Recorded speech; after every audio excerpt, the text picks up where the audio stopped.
Cette semaine, j'avais envie de parler de jeux qui sont un peu passés à la trappe, quoi. Salut tout le monde, c'est Lizofaille et bienvenue dans cette vidéo où je vais encore vous présenter quelques jeux. Il y en aura 5 aujourd'hui. Donc en quelque sorte, c'est un top 5, même si le 1 n'est pas forcément au-dessus du 5. Aujourd'hui, la thématique, c'est de vous présenter des jeux qui sont un peu passés à la trappe, des jeux qui, malgré tout, méritent et qui n'ont pas fonctionné pour diverses raisons. Moche, pas sorti au bon moment, on sait pas trop, mais voilà 5 jeux auxquels vous auriez dû jouer, mais qui, pour beaucoup, ne sont plus édités. On commence sans plus tarder par le premier jeu. Le premier jeu dont j'aimerais vous parler est un jeu qui ressemble beaucoup à un jeu encore édité. Connaissez-vous le jeu Bang? Bang est quand même un jeu assez connu, c'est un jeu qui propose de jouer des cow-boys, des gens du Far West. C'est un jeu à rôle caché et chacun ont leur mission. Et le but est finalement de tuer les autres équipes. Quand quelqu'un meurt, il disparaît de la partie et puis on continue jusqu'à ce qu'il y ait toute une équipe qui soit morte. Bang, c'est un jeu plutôt cool que je conseille globalement, mais il y a un jeu qui est, je trouve, quand même un poil meilleur, mais qui malheureusement n'a pas tant fonctionné que ça. Et du fait qu'il n'ait pas fonctionné, il n'y a pas eu l'extension et il n'est plus édité aujourd'hui. Ce jeu-là, c'est Katana. Katana d'ailleurs, ce qui est drôle, c'est que sur la boîte, c'est écrit Bang Game System, car ça reprend exactement les mêmes mécaniques que Bang finalement. La différence étant surtout qu'on joue dans un milieu un peu japonais, avec en équipe le shogun, des ninjas et un ronin. Les ninjas bossent ensemble pour avoir le plus de points possible. Le ronin bosse tout seul et il a un gros bonus au point du coup. Et le shogun est accompagné de son samouraï pour le protéger. C'est un jeu de cartes à rôle caché extrêmement efficace et c'est le genre de jeu à rôle caché que j'aime bien. Parce que globalement, j'aime pas les jeux à rôle caché. Et ici, l'avantage c'est que même si on sait pas trop qui on est, ni avec qui on est, on peut quand même s'amuser à essayer de tataner nos adversaires. Et il y a toujours au moins une cible dont on connaît le rôle. Par exemple, si vous êtes ninja, vous savez que le shogun, vous devez lui taper dessus. Et le shogun est toujours révélé dans la partie. Le ronin, c'est pareil. Il y a que le samouraï et le shogun finalement qui ont le droit de taper qui ils veulent. Mais ce qui est pour moi plus intéressant dans Katana, qui rend le jeu beaucoup plus agréable à jouer que par exemple Bang, c'est que le but ici est d'avoir le maximum de points. Dans ce jeu, ils s'appellent ça des points d'honneur. Et non pas de tuer un joueur qui en vrai est un peu gênant dans Bang. Quand on tue un joueur, il quitte la partie et il attend la fin de la partie. Ici, quand on tue un joueur, il perd un point d'honneur et du coup il lui en reste quelques-uns. Ce point d'honneur, il le donne à la personne qui l'a tué et on continue la partie jusqu'à ce qu'un joueur n'ait plus de points d'honneur. À partir du moment où un joueur n'a plus de points d'honneur, on arrête la partie et on regarde qui dans la partie a le plus de points d'honneur. C'est un jeu extrêmement efficace, il y a des cartes armes qui permettent de taper un autre joueur, sauf que selon l'emplacement sur la table, ça sera plus difficile de le taper. Par exemple, mon voisin de gauche, ce sera simplement 1 de portée, donc je prends une arme à 1 de portée et ça suffira à le taper. Par contre, le joueur qui est complètement à l'opposé de moi sur la table, par exemple il est à difficulté 3, il me faut minimum une arme difficulté 3 pour le taper. Ça amène parfois quelques petits problèmes parce que par exemple la personne qu'on a besoin de taper est à l'autre bout de la table, mais c'est ce qui fait aussi tout le sel du jeu, c'est ce qui fait que c'est drôle et vous pouvez autant être quelqu'un de juste basé sur ce que vous devez faire, mais vous pouvez aussi complètement faire chier dans la partie à balancer des cartes qui bloquent tout le monde comme le code de Bushido, qui ralentit la partie, qui fait perdre des points d'honneur, enfin bref, des trucs assez chiants. Katana, c'est un jeu vraiment de cartes où à chaque fois vous allez pouvoir taper les autres de manière un peu injuste parfois, mais c'est ce qui rend le jeu assez drôle et assez divertissant, assez rapide. Je vous conseille Katana si vous le trouvez, il n'est plus édité, donc actuellement c'est pas un jeu non plus qui vaut cher dans le sens que si vous allez sur les sites d'occasion, il y a moyen que vous le trouviez, mais voilà, vous pouvez pas le trouver neuf et ce qui m'embête le plus, c'est qu'aujourd'hui c'est un jeu où on ne peut pas avoir l'extension, la seule extension qui est sortie avec. Je trouve ça un peu dommage. On passe tout de suite au jeu suivant, qui est quand même tout autre. Le jeu suivant dont je vais vous parler, c'est un jeu de conquête. Mais on n'est pas dans le jeu de conquête où on se tape dessus, on n'est pas du tout dans un jeu de conquête où il y a des coups par derrière, vraiment pas du tout, parce que ce jeu-là, c'est For Gods. For Gods, je vous ai dit que c'était un jeu de conquête. C'est un peu plus compliqué que ça. C'est plutôt un jeu de majorité de territoire, un jeu aussi beaucoup de puzzle, puisque la particularité de For Gods, c'est qu'on joue tous en même temps jusqu'à la fin de la partie. Dans For Gods, vous allez créer le terrain pendant la partie avec des tuiles qui permettent de faire comme un puzzle, bien un terrain un petit peu grand. Et avec tout ce terrain que vous allez créer avec les pièces de puzzle, vous allez pouvoir placer vos petits prêtres de votre faction sur les emplacements que vous souhaitez. Et si vous êtes majoritaire dans cette région, eh bien vous allez pouvoir ramasser des points, et moins vous êtes nombreux en étant majoritaire dans cette région, plus vous amasserez de points. Je crois que je vous ai globalement expliqué un peu le jeu. Qu'est-ce que je peux vous dire sur 4Gods de plus? 4Gods, c'est un jeu que j'essaie souvent de sortir en fait dans mes journées jeux, soirées jeux, qui a du mal à sortir et pourtant je ne comprends pas pourquoi. Souvent on me donne l'excuse à la con qui est « Ouais mais le décompte des points il est chiant ». Je trouve que c'est un petit peu injuste. C'est un jeu qui, lorsque vous avez terminé la partie, c'est-à-dire quand le terrain ne peut plus être évolué, donc on peut pas rajouter de tuiles, eh bien on va passer au décompte des points, et ce décompte des points, bah, il est en 4-5 étapes, et effectivement, ça peut prendre un petit peu de temps. Mais ce un petit peu de temps, à partir du moment où on connaît le jeu, c'est-à-dire très rapidement, eh bien la partie des comptes prend à peine 5 minutes. Et surtout, c'est un jeu où plus on est de joueurs, plus le jeu est rapide. C'est un peu paradoxal, parce qu'habituellement, les jeux, plus il y a de joueurs, plus c'est long, ce qui n'est pas le cas de ce jeu, puisque plus on est de joueurs, plus le puzzle se crée. Et plus le puzzle se crée, plus la partie finit vite. Pour vous donner une idée, à 4 joueurs, on s'en sort à peine à 20 minutes de jeu et donc 5 minutes de décompte, quoi. C'est un jeu que je trouve très original, très différent de ce à quoi j'ai pu jouer, et pourtant c'est un des premiers jeux que j'ai acheté dans ma ludothèque. Je le trouve encore très joli en plus, je trouve vraiment que le design est vraiment très beau. Avec un matos, comme vous pouvez le voir, qui est quand même assez sympa. Je vous avais montré les petites figurines qu'il y a dans le jeu dans ma vidéo où je vous montre toutes mes figurines. Et en gros, ces petites figurines, voilà, on les place à différents endroits. Le décompte est pas forcément le plus simple parce qu'il faut s'habituer à qu'est-ce qui est une région, qu'est-ce qui ne l'est pas. En l'occurrence, par exemple, ici, vous avez une région, c'est une grosse colonie de forêt, par exemple, ou de montagne ici. Donc ça, par exemple, c'est une région. C'est sûr que ça change des jeux de territoire habituels, puisqu'un jeu de territoire, en général, c'est bien délimité. Ici, c'est vos tuiles qui vont délimiter les différents territoires. Et chaque partie ne sera jamais la même. Le territoire sera complètement différent à chaque fois. Le but, finalement, du jeu, c'est d'attraper sa faction en premier, parce que les factions sont tirées pendant la partie. Donc, par exemple, vous êtes en train de jouer, vous voyez qu'il y a de plus en plus de mers se créer sur le plateau. Vous vous dites, ah bah tiens, je vais prendre la faction de la mer afin d'avoir plus de points. Et puis la partie continue et finalement vous voyez qu'il n'y a pas tant de mer que ça peut arriver. C'est un jeu qui demande un peu d'audace, voilà, dans ces moments-là, à se dire je prends ma faction en premier, je place mes prêtres en premier aux endroits et du coup je serai majoritaire un peu plus tôt. Mais les autres vont pouvoir poser leurs prêtres juste après pour pouvoir m'embêter. Et nous on va devoir jauger de est-ce que ce territoire est si important que ça ou pas, voilà, des choses comme ça. C'est un jeu que je recommande, tout comme Katana malheureusement il est plus édité, il est trouvable quand même sur les sites d'annonces, vous pouvez quand même le trouver, vraiment je vous conseille. C'est un jeu qui en plus coûte pas très cher, un jeu français, et j'ai vraiment cet espoir qu'il y ait plus de joueurs de ce jeu. Je trouve qu'il est efficace et surtout court en fait, voilà, quand c'est un jeu court, de temps en temps c'est pas si mal de jouer à des jeux très courts. Bref, 4Gods, je vous le conseille vivement. Il est passé à la trappe parce que sûrement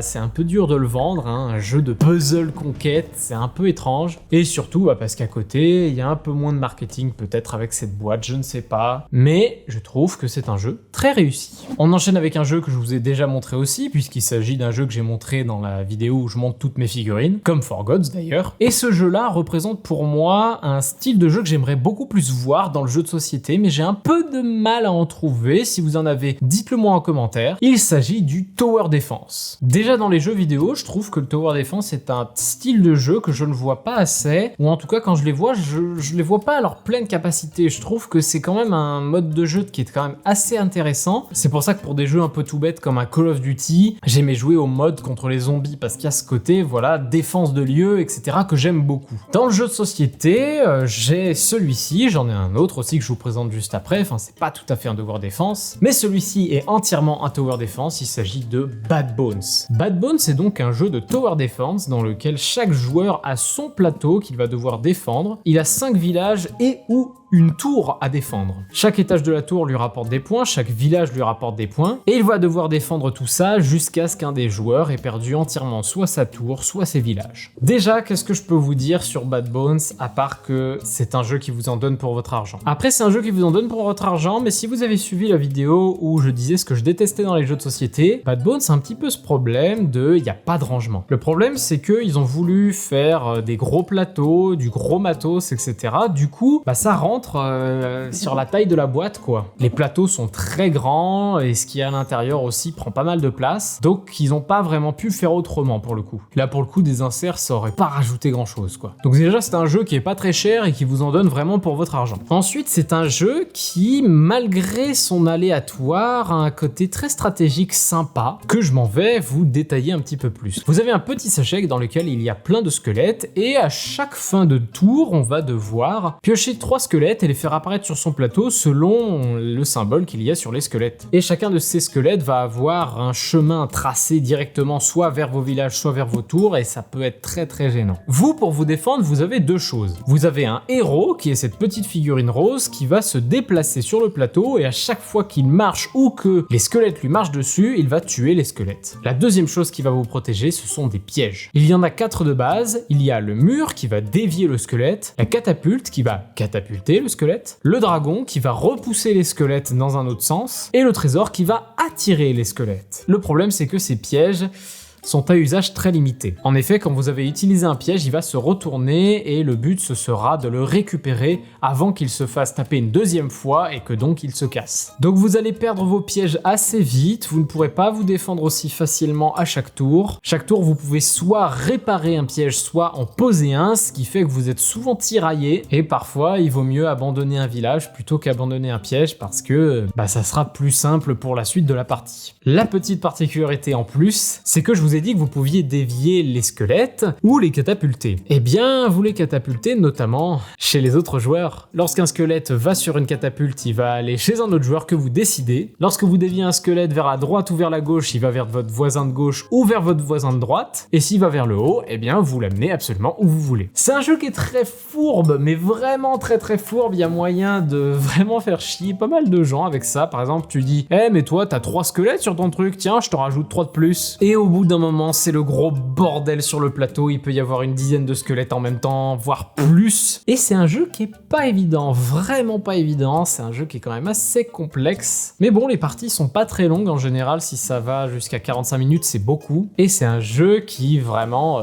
fait rire parce que c'est fourbe, c'est un jeu très fourbe. Il faut se défendre au maximum, mais il faut pas oublier d'embêter un peu les autres joueurs pour qu'ils meurent avant vous. Bad Bones, c'est vraiment un jeu que j'ai pas compris pourquoi il a pas fonctionné, parce que rien qu'un truc tout bête, il pèse très lourd. Et c'est con, mais la première chose que j'ai envie de savoir quand je pèse une boîte comme ça, c'est savoir ce qu'il y a dedans et ce que ça vaut. Et en plus de ça, quand c'est une image très épurée comme ça, moi ça m'attire beaucoup, j'ai envie de savoir en fait. Et le jeu, en plus de ça, a des modes alternatifs. Il y a le mode basique que je vous ai expliqué, il y a le mode avancé qui permet de rajouter des armes ou des objets ou des pièges différents qui vous permettront de vous défendre différemment. Un mode solo évidemment, mais il y a aussi un mode coopératif qui est très dur puisque vous avez en permanence 4 cimetières qui vous attaquent en même temps. Autant vous dire que c'est très compliqué, 4 cimetières de squelettes d'un coup. Dans cette liste de jeux, c'est le premier jeu qui est encore édité, donc vraiment courez l'acheter, il vaut je crois à 50 € au maximum, donc c'est pas non plus très cher. Donc vraiment foncez l'acheter, Bad Bones, c'est un très grand cru. Je le trouve excellent et malheureusement, voilà, pas très répandu, pas très connu et je trouve ça un peu dommage. En plus d'un style qui est très peu connu, à savoir le Tower Defense, ou en tout cas pas très répandu je trouve dans le jeu de société. Allez, on enchaîne par le jeu suivant, où j'étais obligé. Quand je dis que j'étais obligé avec le jeu suivant, c'est que j'étais obligé de vous parler aujourd'hui d'un jeu Petersen Games. Et oui, un jeu Petersen Games que vous avez loupé. C'est un peu bizarre parce que les jeux Petersen Games en général, ils sont un peu de niche, on les voit pas trop en rayon justement parce qu'ils sont trop chers, trop extravagants. Et puis globalement, il y en a pas beaucoup qui traversent nos frontières. C'est pour ça que globalement, j'avais hésité à vous parler d'un jeu Petersen. Mais il y en a un qui a passé nos frontières, et même bien passé, puisqu'il a été édité en France. Et ce jeu-là, c'est Evil High Priest. Vous avez déjà entendu parler de ce jeu dans les vidéos Le Jeu, ou dans quelques vidéos que je fais tout seul parfois. Ce jeu-là, c'est un jeu de Petersen Games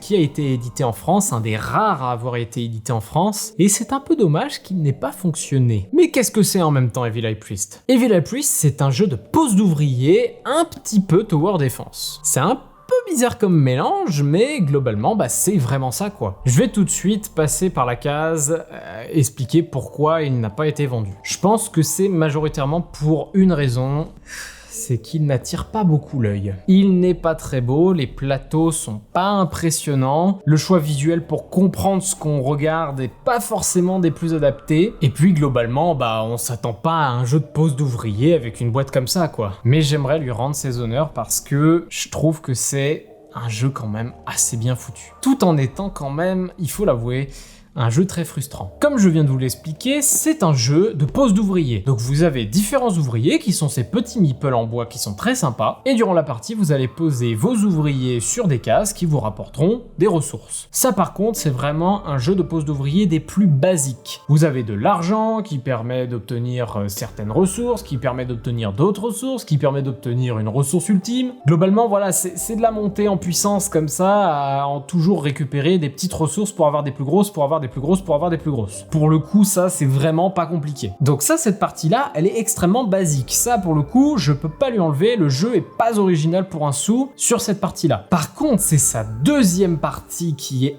extrêmement intéressante, à savoir la partie Tower Defense. Chaque personne a un plateau qui représente son sanctuaire, et chaque joueur, à chaque fois qu'il récupère des ressources, va devoir mettre ses ressources dans son sanctuaire. Et il y a différentes parties dans le sanctuaire, notamment ici, à découvert. Et le but, c'est de rajouter des salles dans ce sanctuaire qui vont permettre de défendre nos ressources. Par exemple, ici, je pose une salle qui me permet de poser quelques ressources, je place mes ressources dedans, et juste avant, je mets un piège qui permet donc de protéger mes ressources. Parce que c'est ça le truc vicieux un petit peu avec ce jeu, c'est que de temps en temps, tous les joueurs vont être attaqués par un raid, et il va falloir se défendre de ce raid grâce à des pièges ou grâce directement à des ouvriers qu'on pourrait utiliser pour faire des actions. Et le problème, il est là, c'est que ces ouvriers, on n'a pas envie de les dépenser pour se défendre. Du coup, on va mettre des salles dans notre sanctuaire pour défendre nos ressources, et on détruira la puissance du raid de la valeur qui est inscrite sur le piège. Donc globalement, c'est un jeu où, selon le raid que vous vous apprêtez à affronter, vous allez pouvoir prendre bien cher et perdre pas mal de ressources d'un coup. C'est un jeu, voilà, qui peut être très frustrant à cause de ça. Vous avez parfois des attaques violentes sur la gueule où vous perdez toutes vos ressources, où vous recommencez tout à zéro, et ça peut être extrêmement frustrant. Le jeu est quand même vachement bon. Le jeu est hyper varié en plus de ça.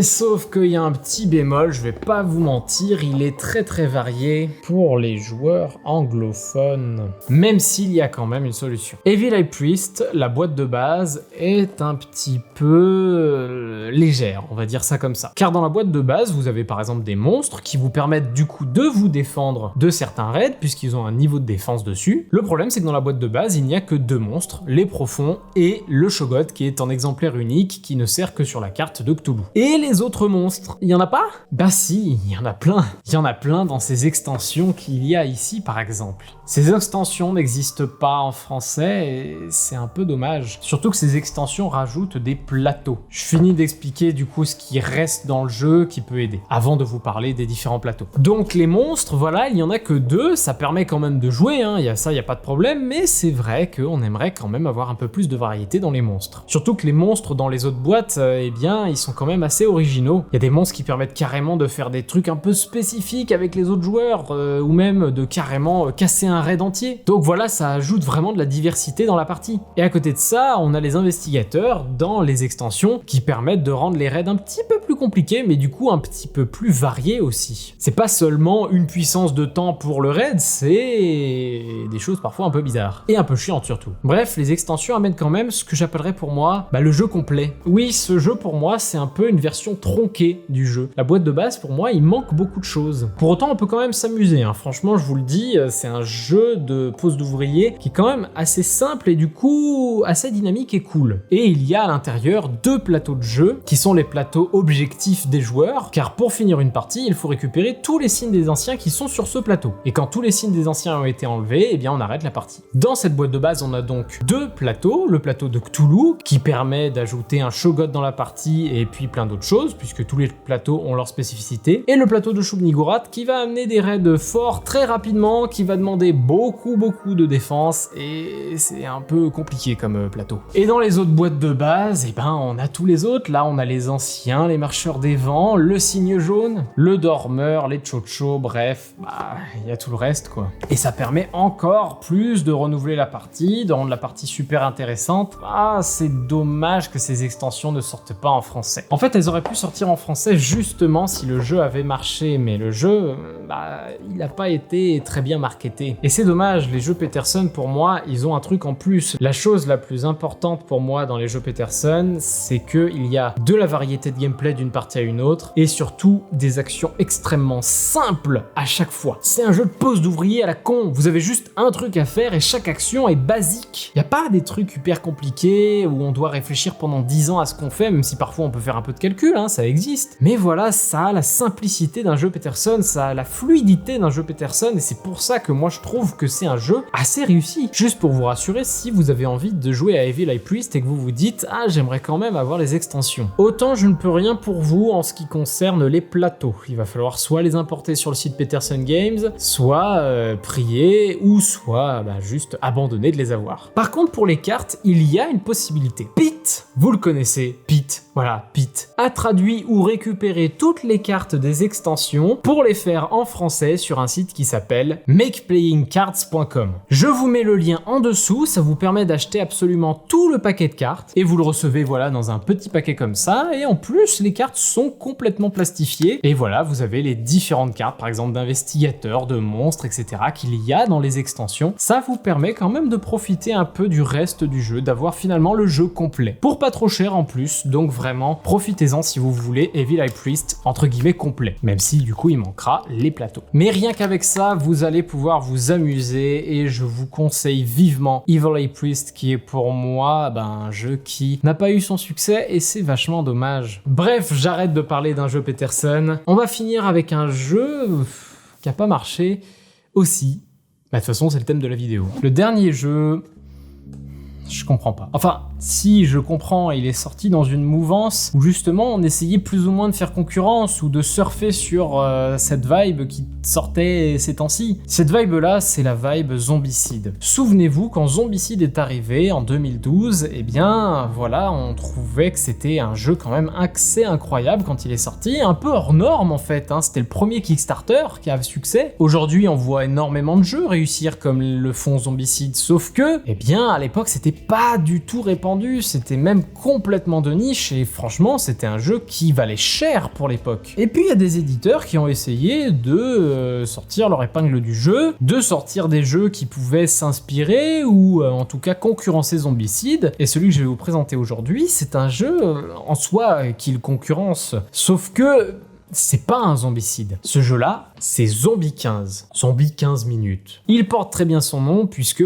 les parties ne peuvent durer que 15 minutes maximum. Zombie 15, c'est trop bien. C'est juste trop bien Zombie 15. Et je vous le dis tout de suite, c'est pas un Zombicide. Et je dis ça dans le gameplay, c'est pas un Zombicide. Pourtant tout pense à croire que c'en est un, ne serait-ce qu'avec les différentes tuiles de déplacement, voilà, tu te déplaces dans les rues, t'as des armes, t'as des zombies, et puis voilà. Mais non, c'est pas un Zombicide. C'est vraiment pas un Zombicide. Zombicide est un jeu qui est un dungeon crawler, donc le principe c'est on a des actions par tour, donc voilà, je me déplace une fois, je fouille, je tire, des choses comme ça. Et on a tout le temps qu'on veut, on peut réfléchir, on peut balancer nos dés pour essayer de taper les zombies. Voilà, c'est un jeu dungeon crawler classique. Enfin, c'est pas un dungeon crawler puisqu'on n'est pas dans des donjons, mais ça reprend le principe du dungeon crawler en soi. Zombie 15, c'est quoi comme type de jeu? On peut dire que c'est un petit peu un jeu d'adresse. Le jeu se déroule en temps réel, chaque partie vous avez 15 minutes pour accomplir l'objectif du scénario. Ça peut être d'aller d'un point A à un point B, ça peut être de récupérer des objets puis de vous enfuir, ça peut être surtout de tenir les 15 minutes, et autant vous dire que ce scénario je m'en souviens très bien. Bref, plein d'objectifs voilà qui peuvent varier, et les plateaux vont varier avec différentes tuiles comme ça que vous allez disposer pour pouvoir faire le niveau. C'est un peu la face chiante du jeu, c'est quand même la mise en place, il y a 30 tuiles à placer souvent, et vous avez des héros que vous allez déplacer pour pouvoir taper des zombies, pour vous frayer un chemin, etc. Alors, comment vous expliquer comment ça fonctionne.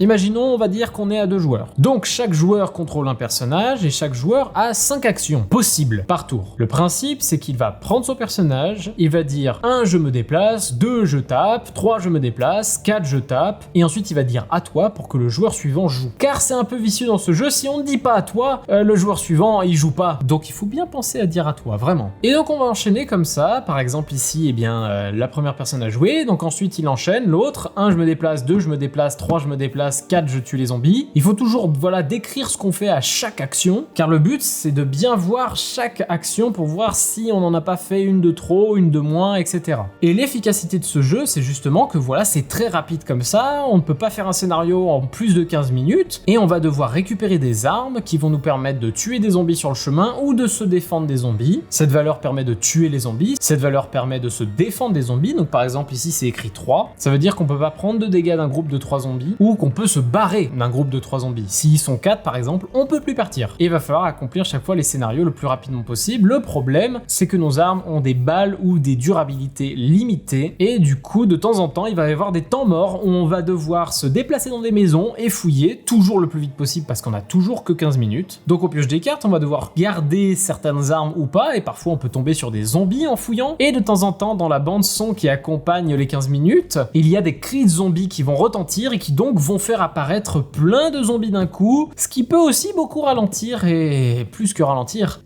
vous faire perdre complètement la partie. Zombie 15, c'est l'efficacité, vraiment. Je le dis avec une voix horrible, je sais. Quand je vois Zombicide, aujourd'hui, j'arrive plus à y jouer. Je n'arrive plus à jouer à un Zombicide. Le Zombicide-like le plus sympa auquel j'ai pu jouer dernièrement, c'est Cthulhu Death Medaille. Parce que il y a ce côté montée en puissance de son personnage qui je trouve est mieux géré que dans Zombicide, où dans Zombicide c'est juste oh ça monte la puissance, et puis les monstres ils sont un petit peu plus forts. Zombicide, j'arrive plus à y jouer. Je trouve ça trop basique, je trouve ça trop bête en fait, et surtout parfois je trouve ça trop aléatoire, trop bébête justement dans ces jets de dés. Je vous l'ai dit 10 000 fois, mais les jeux Petersen Games pour moi c'est ça leur force, c'est d'avoir amené du dé, mais où vous êtes quand même dans la possibilité d'y arriver de mieux en mieux en fait. Zombicide, j'ai un peu ce problème, et Zombie 15 enlève complètement l'aléatoire, enfin presque, puisque les armes, vous savez que vous allez tuer 3 zombies avec cette arme, 4 zombies avec cette arme, 2 zombies avec cette arme, bref, il y a juste la durabilité qui va vous faire chier, et le fait que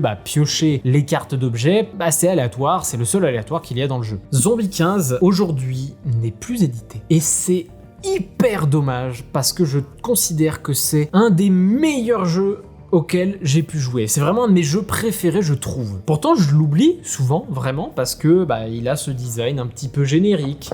Et puis, globalement, voilà, c'est pas le jeu auquel on pense le plus, parce que, ouais, je sais pas, on le pense pas en premier en tout cas. Mais Zombie 15, c'est excellent. C'est vraiment, je pense, dans mon top 10 de mes jeux préférés. Et ce jeu ne m'appartient pas, hein. C'est un jeu qu'on m'a prêté, justement, pour que je puisse faire cette vidéo, merci à toi. Et vraiment, à chaque fois que j'y joue, je trouve que c'est un jeu ultra efficace, un jeu avec une mécanique simple, et pourtant qui demande souvent de recommencer la partie pour pouvoir faire de mieux en mieux. Mais quel pied Zombie 15, quel pied! La difficulté est ultra progressive, vous allez vraiment en chier de plus en plus. Notamment j'ai ce souvenir du niveau je crois 10 où vous êtes au centre de la map et où le but c'est de défendre ce centre avec des hordes de zombies qui apparaissent régulièrement, et le but c'est de tenir les 15 minutes. Autant dans les autres scénarios vous avez l'impression que les 15 minutes passent à une vitesse, autant dans ce scénario les 15 minutes n'ont jamais été aussi longue. Ce qui est très marrant dans ce jeu, c'est que je vous ai dit, on peut faire 1 je fais ça, 2 je fais ça, mais on peut aussi faire à toi, à toi, à toi. Par exemple, on est 3 joueurs, il y en a 2 qui sont arrivés, et le dernier n'est pas encore arrivé, à la fin du scénario. Et donc, les 2 autres joueurs qui sont déjà arrivés, ils vont simplement passer leur tour en disant à toi,